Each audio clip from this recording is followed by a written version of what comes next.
Himachal 365 TV पर आपका स्वागत है। मैं हूं दिनेश कंवर और आज हम चर्चा करेंगे भारत पाकिस्तान के संबंधों पर। हाल ही में एक वीडियो वायरल हुआ। पाकिस्तान के एक युवा ने एक गाना लिखा और शायद उसने वो 70 सालों के दर्द को, 70 सालों के मर्म को समझते हुए उस गाने में अपनी वेदनाएं संवेदनाएं प्रकट की। कोरोना काल चल रहा है, भारत भी उसी तरह इससे जूझ रहा है जिस तरीके से पाकिस्तान या मुल्क और देश, दुनिया के और मुल्क इसमें उलझे हुए हैं।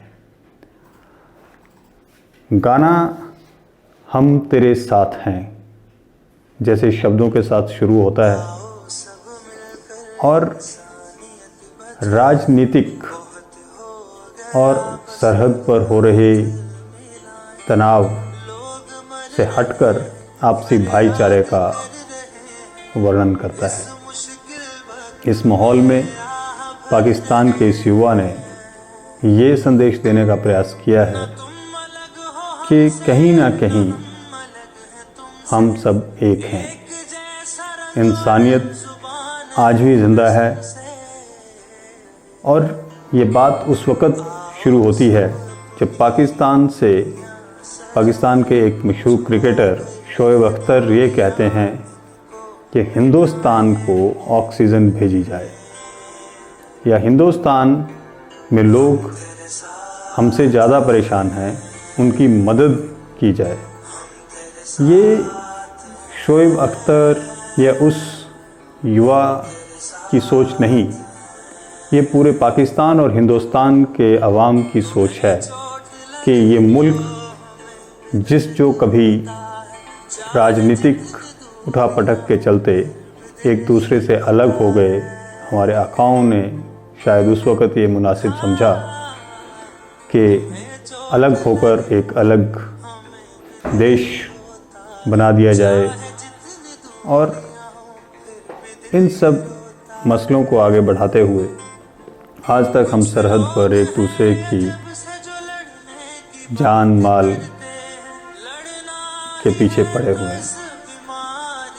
प्रधानमंत्री अटल बिहारी वाजपेयी ने भी एक पहल की थी, लेकिन उनकी बगल में मुंह में राम राम और बगल में छुरी वाली बात साबित हुई कि एक तरफ तो उस वक़्त के तत्कालीन राष्ट्रपति पाकिस्तान के हमारे प्रधानमंत्री के गले लग रहे थे और दूसरी ओर सरहद पर वो अपनी सेनाओं को आगे बढ़ा रहे थे, जिसका नतीजा कारगिल में हमें देखने को मिला।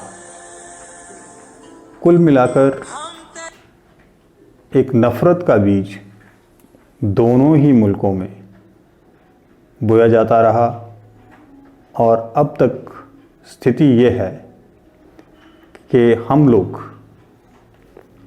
पाकिस्तान और पाकिस्तान के लोग हमें अपना पहला दुश्मन मानकर चलते रहे हैं।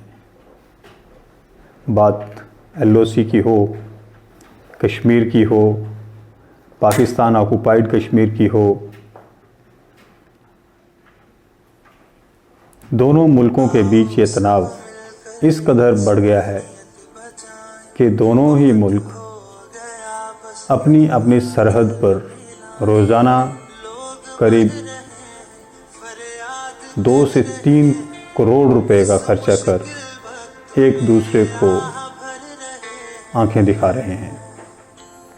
लेकिन ऐसे में पाकिस्तान के इस युवक ने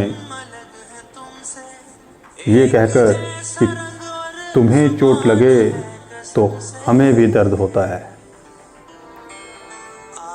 तुम्हें चोट लगे तो हमें भी दर्द होता है, आओ सब मिलकर सब इंसानियत बचाएं। ये इन शब्दों को इस तरह से इस तहरीर को उसने पेश किया कि आम जन, जो आम आदमी है, उसके दिल में पाकिस्तान के प्रति जो नज़रिया था उसमें बदलाव लाजमी आता दिख रहा है। बाद में ऑक्सीजन पाकिस्तान से आई या नहीं आई, ये एक अलग विवाद का मुद्दा बन रहा है। उस वीडियो क्लिप में जो दिखाया गया कि एक ट्रेन ऑक्सीजन सिलेंडर्स या ऑक्सीजन टैंकर्स लेकर निकल रही है, पता लगता है कि वो ऑक्सीजन, बाद में एक फैक्ट चेक उस वायरल वीडियो पर होता है और पता लगता है कि वो जो ट्रेन है जो टैंकर्स लेकर जा रही है वो कहीं हिंदुस्तान, महाराष्ट्र से बेंगलोर की तरफ या ऐसे ही किसी डेस्टिनेशन की तरफ निकलती है, तो वो उसका वीडियो क्लिप है और वो ट्रेन पाकिस्तान से हिंदुस्तान नहीं आ रही है। लेकिन ग्राफिक्स क्रिएट करने के लिए, अपनी भावनाओं को व्यक्त करने के लिए उन्होंने, किसी भी क्रिएटिव आर्टिस्ट ने कुछ वीडियोस कहीं से लिए होंगे, कुछ दूसरी जगह से, वो एक क्रिएटिव क्रिएट कर दिया। लेकिन उस क्रिएटिव के ऊपर शायद ज़्यादा मंथन करने की ज़रूरत ही नहीं थी, क्योंकि मुद्दा सिर्फ उस लड़के की भावनाओं को समझने की थी, जो ये कह रहा था कि एक जैसे रंग और जुबान है कसम से, कुछ लोग ही अजब से लड़ने की बात करते हैं। एक जैसे रंग और जुबान है कसम से, कुछ लोग ही अजब से लड़ने की बात करते हैं। लड़ना ही है तो इस बीमारी से लड़ते हैं, लड़ना ही है तो इस बीमारी से लड़ते हैं। लोग मर रहे हैं इस मुश्किल वक्त में आह भर भर के। तो ये शब्द जो हैं ये अपने आप में एक बहुत मायने रखते हैं। और उसी कविता के या उसी गाने के जो शब्द एक और मेरे ध्यान में हैं कि अपने प्यारों को मिलकर बचाते हैं, हम तेरे साथ हैं। वो हिंदुस्तान की तरफ मुखातिब होकर ये शब्द कह रहा है कि हम एक साथ मिलकर सबको बचाते हैं और हम तेरे साथ हैं, हम तेरे साथ हैं। मसलन कारण कोई भी हो, इस मुश्किल की घड़ी में अगर पाकिस्तान के युवा ये सोचते हैं कि हिंदुस्तान को मुश्किल वक्त में मदद करना चाहिए हमें, और वहाँ के क्रिकेटर अगर ये सोचते हैं, शोएब अख्तर, ये पहली बार नहीं है, शोएब अख्तर ने पहले भी हिंदुस्तान को लेकर, हमारे देश को लेकर मदद करने की बातें की हैं, तो ये कहना ज़्यादा मुनासिब रहेगा कि राजनीतिक, इसको बोलते हैं सियासी आकाओं के जो सोच है, वो अपनी रियासत, अपनी सियासत को चमकाने के लिए कुछ भी हो सकती है। हमारी दबी हुई भावनाओं को भड़काने के लिए वो आम जनता में कोई भी मैसेज कन्वे कर सकते हैं। लेकिन कुल मिलाकर अगर आज दुनिया भर के लोग किसी चीज़ से लड़ रहे हैं तो वो कोरोना जैसी भयानक बीमारी है।